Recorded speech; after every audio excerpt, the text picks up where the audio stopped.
ಇವತ್ತಿನ ವಿಷಯ ಏನು ಹೇಳ್ತೀನಿ ಅಂದರೆ, ಜೇನು ಕೃಷಿ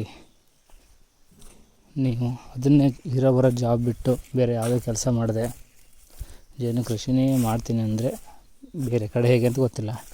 ನಮ್ಮ ಮಲೆನಾಡಲ್ಲಿ ಎಷ್ಟು ಡೇಂಜರ್ ಅಂತ ಹೇಳ್ತೀನಿ ನೋಡಿ. ಇಲ್ಲೊಂದು ಬಾಕ್ಸ್ ಇದೆಯಾ, ಇಲ್ಲ ಐದು ಬಾಕ್ಸ್ ಇತ್ತು, ಈಗ ಒಂದಿದೆ. ಇಲ್ಲಿ ಮೇಲ್ಗಡೆ ಕಾಣ್ತಾ ಇದೆಯಾ, ಇಲ್ಲೊಂದಿದೆ, ಈ ಕಡೆ ಲಾಸ್ಟ್ ಒಂದಿದೆ. ಇದು ಈಗ ಮಿಶ್ರಿ ಇತ್ತು, ಅದನ್ನ ಪಾಲು ಮಾಡಿದ್ದೀನಿ. ಅದು ಕೂಡ ಇಲ್ಲಿ 1 2 3 4 ಇತ್ತು.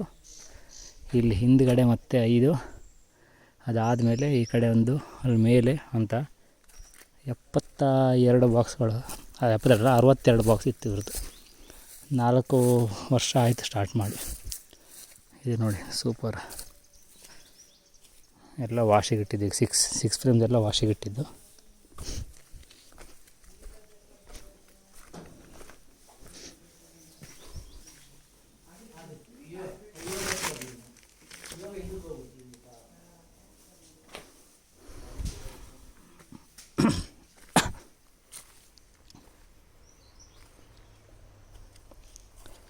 ಇದೆಲ್ಲ ಏನಕ್ಕೆ ವಾಶ್ ಮಾಡಿದ್ದೀನಿ ಗೊತ್ತಾ?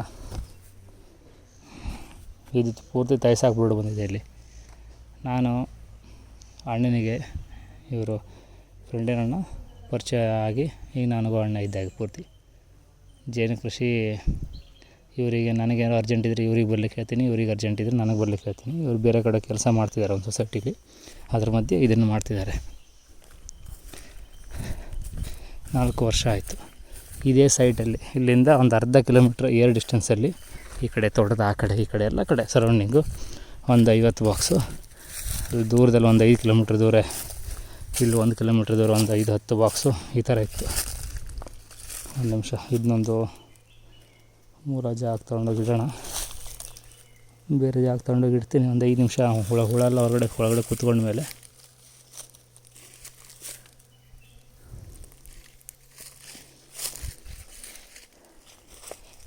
ಎಲ್ಲ ಕಡೆ ಬಾಕ್ಸ್ ಇತ್ತು. ನಾನು ಅವ್ರಿಗೆ ಪದೇ ಹೇಳ್ತಾಯಿದ್ದೆ, ಒಂದೇ ಜಾಗದಲ್ಲಿ ಇಡಬೇಡಿ, ಇಟ್ಟರೆ ರೋಗ ಬಂದರೆ ಅಷ್ಟುದಕ್ಕೂ ಹೋಗುತ್ತೆ ಅಂತ. ಅವರು ಕೇಳಿಲ್ಲ. ನೋಡಿ ಇಲ್ಲಿಷ್ಟು ಸ್ಟ್ಯಾಂಡ್ ಬಿದ್ದಿದೆ. ಇಲ್ಲಿ ನೋಡಿ, ಇಲ್ಲೂ ಕೂಡ ಸ್ಟ್ಯಾಂಡ್ ಬಿದ್ದಿದೆ. ಇದೇ ಥರ ಎಲ್ಲ ಸೈಟಲ್ಲೂ ಕೂಡ ತುಂಬ ಸ್ಟ್ಯಾಂಡ್ಗಳಿದೆ, ತುಂಬ ಎಮ್ ಟಿ ಬಾಕ್ಸ್ ಇದೆ. ಈ ವರ್ಷ ಮಳೆಗಾಲದಲ್ಲಿ ರೋಗ ಬಂತು, ಎಲ್ಲ ಹೋಯ್ತು. ಈಗ 1 2 3 ಕಾಲೋನಿ ಇದೆ, ಅದು ಕೂಡ ಡೆವಲಪ್ ಆಗ್ತಾಯಿಲ್ಲ, ತುಂಬ ವೀಕ್ ಇದೆ. ಜೇನು ಕೃಷಿಲಿ ಈ ಥರ ತೈಸಾಕ್ ಬ್ರೂಡ್ ಬಂತು ಹೋಯಿತು ಅಂದರೆ ಮುಗಿದ ಕತೆ. ಈಗ ನೋಡಿ ಇದಿಷ್ಟು ಸೂಪರ್ ಏನಿದೆಯಲ್ಲ, ಇಲ್ಲಿ ವಾಶಿಗೆ ಇಟ್ಟಿದ್ದು, ಇದಿಷ್ಟು ಸೂಪರ್ ಕೂಡ ಈಗ ವಾಶ್ ಮಾಡಬೇಕು. ಬೇರೆ ಸೈಡು ತುಂಬ ಬಾಕ್ಸ್ಗಳು ಕೂಡ ಇದೆ. ಇದೆಲ್ಲ ನೋಡಿ ಈಗ ವಾಶಿಗೆ ಇಟ್ಟಿದ್ದೀನಿ. ಇದನ್ನು ಕಟ್ ಮಾಡಬೇಕು, ಇಲ್ಲ ಅಂತ ತೈಸಾಕ್ ಬ್ರೂಡ್ ಅಂಶ ಇದೆಲ್ಲ ಇರುತ್ತೆ. ಇದನ್ನು ಈಗೆಲ್ಲ ನೀರಲ್ಲಿ ತೊಳೆದೀನಿ, ಇನ್ನೊಮ್ಮೆ ಡೆಟಾಲ್ ಹಾಕಿ ಏನಾದ್ರು ತೊಳೆದಿಡ್ತೀನಿ. ಇಲ್ಲೂ ಕೂಡ ಎಲ್ಲ ಕಡೆ ಬಾಕ್ಸ್ ಇತ್ತು, ಈಗ ಒಂದೇ ಒಂದು ಬಾಕ್ಸ್ ಇಲ್ಲ. ಏನಾಗುತ್ತೆ ಅಂದರೆ, ಅವರೇನೋ ಕೆಲಸ ಮಾಡ್ತಿದ್ದಾರೆ, ಓಕೆ. ಇಲ್ಲ ನೀವು ಇದನ್ನೇ ನಂಬ್ಕೊಂಡು ಇರುವವರ ಕೆಲಸ ಬಿಟ್ಕೊಂಡು ಮಾಡಿದ್ರೆ ತೈಸಾಕ್ ಬ್ರೂಡ್ ಬಂತು, ಇಲ್ಲ ಬೇರೆ ಏನೋ ರೋಗ ಬಂತು ಅಂತ ಆದರೆ ಎಲ್ಲ ಕಾಲೋನಿ ಹೋಗುತ್ತೆ. ಆ ವರ್ಷ ಏನೂ ಮಾಡೋಕ್ಕಾಗಲ್ಲ. ಈಗ ನೋಡಿ ಇವ್ರದ್ದು 62ರಲ್ಲಿ 7 ಬಾಕ್ಸ್ ಇದೆ. ಅದು ಕೂಡ ಇಲ್ಲಿಂದ ಒಂದು 3 ಕಿಲೋಮೀಟ್ರ್ ದೂರ ಇದೆ. ಅಲ್ಲೊಂದು ರೋಗ ಬಂದಿಲ್ಲ ಸದ್ಯಕ್ಕೆ, ಅಲ್ಲೊಂದು ತುಪ್ಪ ಸಿಗ್ಬೋದೇನೋ. ಈ ಥರ ನೀವು ಇರೋ ಕೆಲಸ ಬಿಟ್ಟು ಜೇನು ಕೃಷಿ ಮಾಡ್ತೀರಾ, ತುಂಬ ಡಿಫಿಕಲ್ಟ್. ಸೈಡಿಗೆ ಏನಾದರೂ ಇನ್ಕಮ್ ಇರಲೇಬೇಕು. ಇಲ್ಲ ನೀವು ಸುಮ್ಮನೆ ಹಾಬಿಗಾಗಿ ಮಾಡ್ತಾಯಿದ್ರೆ ಆವಾಗೂ ಆಗುತ್ತೆ.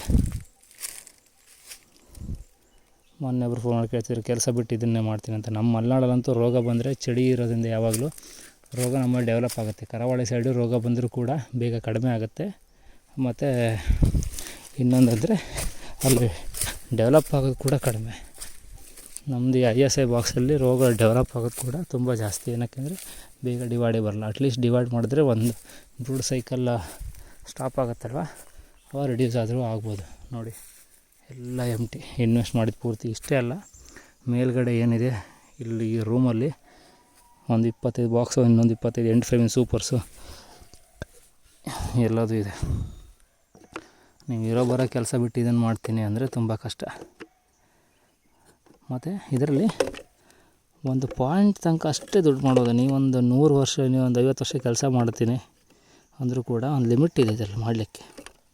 ಈಗ ಹನಿ ಕಾಲೋನಿ ಸೇಲ್ ಆಗೋದು ಲಿಮಿಟೆಡ್ಡು, ಹನಿ ಸೇಲ್ ಆಗೋದು ಕೂಡ ಲಿಮಿಟೆಡ್ಡು. ಮತ್ತು ಟೋಟಲಿ ವಾತಾವರಣದ ಮೇಲೆ ಡಿಪೆಂಡ್ ಆಗಿದ್ದಕ್ಕೆ ಇದರಲ್ಲಿ ನಾವು ಏನೋ ಒಂದು ಗುದ್ದಾಡಿ ಮಾಡಿಬಿಡ್ತೀನಿ ಅನ್ನಂಗಿರಲ್ಲ. ನಾವು ಎಷ್ಟೇ ಗುದ್ದಾಡಿದರೂ ನೇಚರ್ ಇನ್ನೇನೋ ಇನ್ನೇನೋ ಒಂದು ಇಶ್ಯೂ ತಗೊಂಡಿಡುತ್ತೆ. ಒಂದು ವರ್ಷ ಮಳೆ ಜಾಸ್ತಿ ಆಗುತ್ತೆ, ಇನ್ನೊಂದು ವರ್ಷ ಸೆಕೆ ಜಾಸ್ತಿ ಆಗುತ್ತೆ, ಒಂದು ವರ್ಷ ಇಬ್ಬನಿನೇ ಬೀಳಲ್ಲ, ಮತ್ತು ಒಂದು ವರ್ಷ ಹೂವು ಆಗುತ್ತೆ, ಒಂದೊಂದು ವರ್ಷ ಹೂವು ಆಗೋಲ್ಲ. ನಮ್ಮಲ್ಲಿ ನೇರಳೆ ಹೂವು ಆಗದೇ 4 ವರ್ಷ ಆಗಿತ್ತು, ಈ ವರ್ಷ ನೇರಳೆ ಹೂವು ಆಗಿದೆ.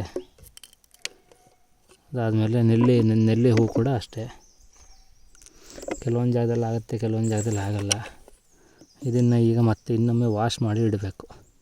ವಾಶ್ ಮಾಡಿ ಬಿಸಿಲಿಗಿಟ್ಟು ಇನ್ನೊಂದು ಬಿಸಿಲಿಟ್ಟರೆ 48 ಅವರ್ಸ್ ಆದರೆ ಎಂಥ ಏನಾದ್ರು ವೈರಸ್ ಇದ್ದರೂ ಕೂಡ ನಾಶ ಆಗುತ್ತೆ ಅಂತ ಹೇಳ್ತಾರೆ.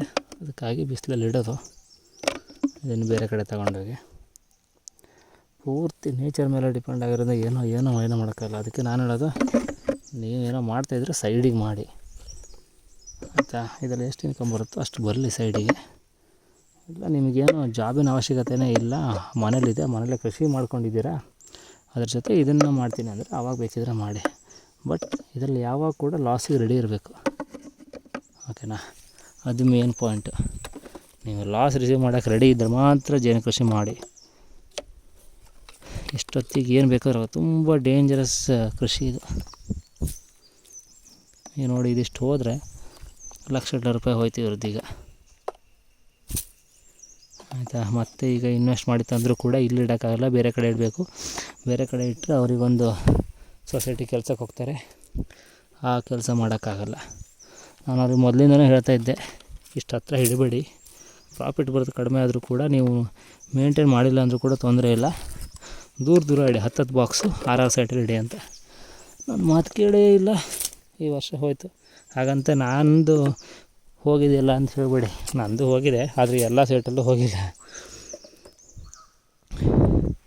ಅಟ್ಲೀಸ್ಟ್ ದೂರ ಇಟ್ಟಿರೋದ್ರಿಂದ ಒಂದು ಸ್ವಲ್ಪ ಸೈಟಲ್ಲಾದರೂ ಉಳಿದಿದೆ ನಂದು. ಇವ್ರದ್ದೀಗ ಏನೂ ಉಳಿದಿಲ್ಲ, ಎಲ್ಲ ಒಂದು 3 ಕಿಲೋಮೀಟ್ರ್ ದೂರ ಇರೋದ್ರಿಂದ ಸ್ವಲ್ಪ ಉಳ್ಕೊಂಡಿದೆ ಅದಷ್ಟೇ, ಇಲ್ಲಾಂದ್ರೆ ಅದು ಕೂಡ ಇರ್ತಿರ್ಲಿಲ್ಲ. ಈ ಥರ ತುಂಬ ಡಿಫಿಕಲ್ಟೀಸ್ ಇದೆ. ಮತ್ತೊಂದು, ನೀವು ಮೊದಲು ಕಲಿಬೇಕು ಜೇನು ಕೃಷಿ. ನೀವು ಒಂದು ಮಿನಿಮಮ್ 2 ಇಯರ್ಸ್ ಮಾಡಿ, ಅದಕ್ಕೊಂದು ನಿಮಗೆ ಜಡ್ಜ್ಮೆಂಟ್ ಬಂದು ಹಿಡಿತಾ ಬಂದ ಮೇಲೆ ನೀವು ಇದನ್ನು ದೊಡ್ಡದಾಗಿ ಮಾಡಲಿಕ್ಕೆ ಪ್ರಾರಂಭ ಮಾಡಿ. ಇಲ್ಲ ಅಂದರೆ ಆಗಲ್ಲ. ಇಲ್ಲಿಂದ ಮತ್ತೆ ಒಂದು 3 ಕಿಲೋಮೀಟ್ರ್ ದೂರದಲ್ಲಿ ಇನ್ನೊಬ್ರು ಇದ್ದಾರೆ, ಅವರು 6 ವರ್ಷದ ಹಿಂದೆ ಸ್ಟಾಪ್ ಮಾಡಿದ್ದಾರೆ ಜೇನು ಕೃಷಿನ. ಅಂದರೆ ದೊಡ್ಡದಾಗಿ ಮಾಡ್ತಿಲ್ಲ, ಚಿಕ್ಕದಾಗಿ. ಅವರು ಕೂಡ ಸಬ್ಸಿಡೆಲ್ಲ ತಗೊಂಡು ಒಂದು 85 ಬಾಕ್ಸ್ ಮಾಡಿದರು. 85 ಬಾಕ್ಸ್ ತಾಯ್ಸಾಕು ಬಂದು 5-6 ಬಾಕ್ಸ್ ಉಳಿದಿತ್ತು. ಅದಾದಮೇಲೆ ಅವರಿಗೆ ಇಂಟ್ರೆಸ್ಟೇ ಹೋಯಿತು ಜೇನು ಕೃಷಿ ಮೇಲೆ. ಇಲ್ಲ, ಇದು ಸುಮ್ಮನೆ ರಿಸ್ಕು, ನಾವು ಒದ್ದಾಡೋದಷ್ಟೇ ಅಂತ. ಇವರದ್ದು ಮಳೆಗಾಲ ಸ್ಟಾರ್ಟಿಂಗಲ್ಲೇ ಹೋಗಿದೆ, ಹಾಗಾಗಿ ಜಾಸ್ತಿ ಖರ್ಚಾಗಿಲ್ಲ. ನಂದು ಮಳೆಗಾಲದಲ್ಲಿ ಆರೋಗಿತ್ತಂತ ಎಂಟಿ ಬಾಕ್ಸ್ನೆಲ್ಲ ಫುಲ್ ಮಾಡಿ ಅದಕ್ಕೆ ಓಡಾಡಿದ ಪೆಟ್ರೋಲು, ನನ್ನ ಎಫರ್ಟು. ಅದಾದಮೇಲೆ ಸಕ್ಕರೆ ಪಾಕ, ವ್ಯಾಕ್ ಶೀಟು, ಸ್ಟ್ಯಾಂಡು ಎಲ್ಲದನ್ನು ತಂದು ಫಿಕ್ಸ್ ಮಾಡಿದ್ಮೇಲೆ 100 ಕಾಲೋನಿ ಹೋಯಿತು ಅಂದರೆ ನಂದು. ಹಿಂಗಾಗಿರ್ಬೇಡ,